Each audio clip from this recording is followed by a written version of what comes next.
Alright, I'm getting ready to head out to Hope Slide. It is still a little rainy out, but we're gonna see how the day progresses as we get up into the mountains. It's supposed to clear up here a little bit.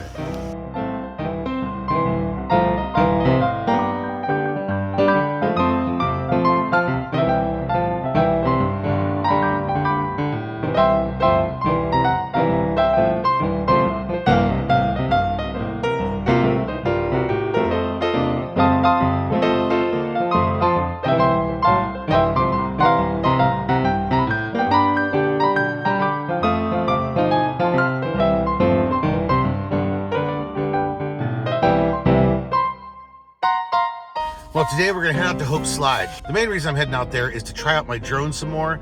This will be the 4th flight of the drone, and I wanna be able to master the actual flight of it before I start getting into mastering the cinematography of flying around a camera.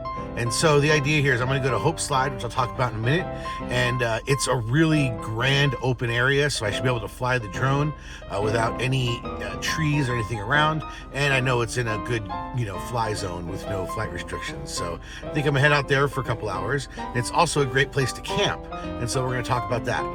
As I mentioned in my last videos regarding what to pack in your RV, I always carry this stuff when I'm heading out into the interior. Anytime I'm leaving metropolitan Vancouver, I like to bring the basic supplies, some safety supplies, my bear spray, and I got spare jackets inside.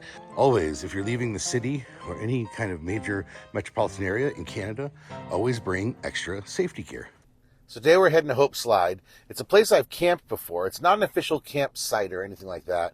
It has a really long storied history here where the Highway 3 in British Columbia used to run from the interior out to Hope, BC. You might know Hope from the movie First Blood.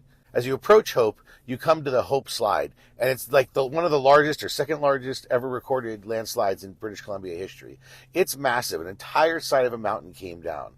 When it came down, it actually did take the lives of 4 people. However, a gentleman had turned a Greyhound bus around, so it could have been far, far worse had that bus been stuck there behind the avalanche that preceded the landslide.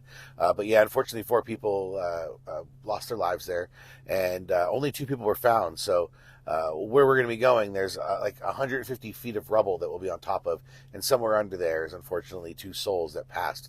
But it's a magnificent place to see.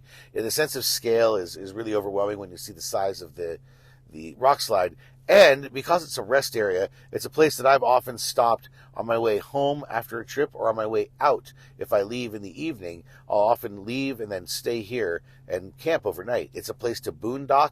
It's not an official campsite, but I've camped there, and whenever I've camped there around holiday weekends and such, there's always a half dozen other people that pull in at night and then take off in the morning.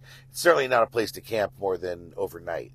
But you know my take on that. You can generally park almost anywhere overnight. If you've got a nice rig and a nice trailer and you leave in the morning, most of the time you're not going to get messed with.